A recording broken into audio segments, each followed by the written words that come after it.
অভিনন্দন মোস্তফা জামান আব্বাসীকে।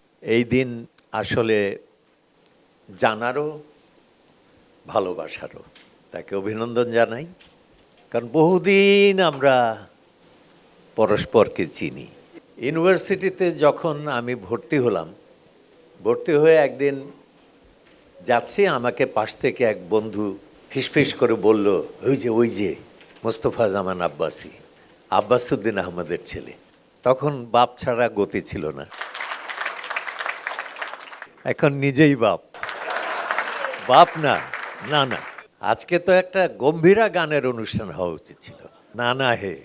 এবং সে নানা একবার নাতির জন্য মেয়ে দেখতে গেছে এবং পছন্দ হওয়ায় নিজেই বিয়ে করে ফিরেছে। তো তখন নাতি বলছে যে, নানা এই কি কাজ করলে তুমি, আমাকে না দিয়ে তুমি নিয়ে নিলে। বলে চুপ চুপ, আজকে নানারও জন্মদিন, নাতিরও জন্মদিন, আমাদের সবারই জন্মদিন হলে ভালো হতো। অন্তত আব্বাসী সাহেবের জন্মদিনের দিনে জন্মেছি, এই কথাটা বলতে পারতাম। তার পরের বছর 58 সালে আমি ইউনিভার্সিটির সেই ইসের নিচে দাঁড়িয়ে আছি, হঠাৎ একটা রিক্সা থামলো এবং তার মধ্যে দেখলাম একজন ছাত্রী, ফর্সা এবং চাঁদমুখ। চাঁদমুখ মানে চাঁদ নেমে এসছে বলবো না, একদম গোল মুখ দেখলাম। তারপরে কিছুদিন পরে, বোধহয় 2-3 বছর পরে শুনলাম যে এই দুজনের মধ্যে কী সব নাকি চলছে, কোনো কারণ নাই, অযথাই একটা দীর্ঘশ্বাস বেরিয়ে গেল।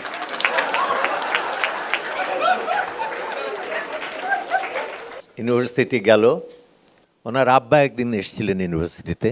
আব্বাসউদ্দিন সাহেব আমাদের সময় যে কি সাংগীতিক প্রেরণা, এটা বলে শেষ করা যাবে না।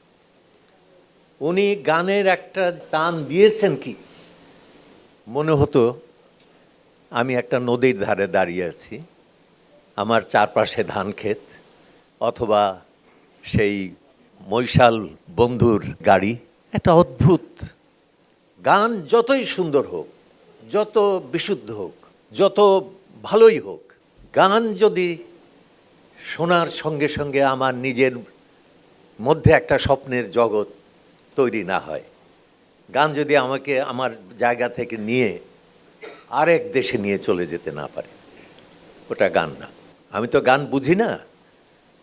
আমি চেষ্টা করেছি, এক মিটিংয়ে আমি বলেছিলাম আমি গান শিখতে চেষ্টা করেছি, বেহালা শিখতে চেষ্টা করেছি, সেতার শিখতে চেষ্টা করেছি, এবং তিনটাতেই অত্যন্ত উচ্চ সাফল্যের সঙ্গে ব্যর্থ হয়েছি। মানুষ যখন ব্যর্থ হয় তখন সে সমঝদার হয়। তো তখন ওনাকে দেখতাম, মনে হয় উড়ছেন ফুরফুরে, কেমন প্রাণে গান, গলায় গান, মুখে কথা। মুখে কথা না, শুধু হাসি। আমাদের দেশে মানুষের মুখে হাসি নাই, আনন্দ নাই, জীবন নাই। আব্বাসী সাহেব সব সময় হাসছেন, ওনার মুখ হাসছে না শুধু, মোর মুখ হাসে, মোর চোখ হাসে, মোর টক বগিয়ে খুন হাসে। হ্যাঁ, ওনাকে দেখে মনে হয় যে ওনার সারা শরীর হাসে। এটা কিন্তু বড় কঠিন বিষয়, ভাগ্য ভালো উনি মহিলা নন। আব্বাসী সাহেব 80 বছর, সোজা কথা না। গৌতম বুদ্ধ যতদিন বেঁচে ছিলেন, আপনিও ততদিন বেঁচে আছেন। এবং 80 বছর একটা বটবৃক্ষ। একবার মনে আছে, আমাদের গ্রামে এক লোক বলছে যে আজকাল সেই গাছ মানুষ আর নাই। আমি ভাবলাম গাছ মানুষ আবার কি? পরে টের পেলাম যে হ্যাঁ, গাছের মতো সমুন্নত, গাছের মতো প্রশস্ত, ভারসাম্যময় সেই মানুষ। আব্বাসী সাহেবের মধ্যে একটা অফুরন্ত প্রাণধারা, একটা স্রোতস্বিনী সারা জীবন আমি বইতে দেখলাম। গলার গানে, চোখের চাউনিতে, সব জায়গায় একটা জীবন, জীবন ফুটছে, জীবন আনন্দিত হচ্ছে, জীবন উন্মিলিত হচ্ছে। এইটা খুব দরকার।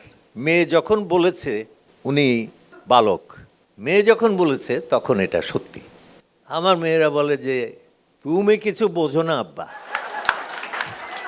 আমি মনে মনে ভাবি এইটাই তো চাই, তোমরা ওইটা ভাবতে থাকো, আমি আমার মতো।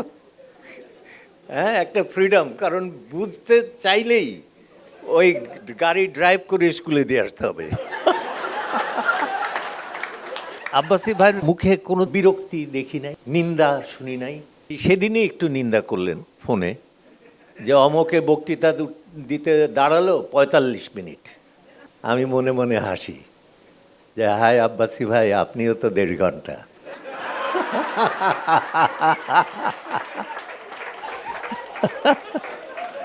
আব্বাসী ভাই সবসময় প্রসন্ন, সবসময় আনন্দিত। তো আমরা আজকে আনন্দ করব। আমি মনে করি সেই মানুষই যুবক, যার বৃদ্ধ বয়সে যার মধ্যে যৌবন থাকে।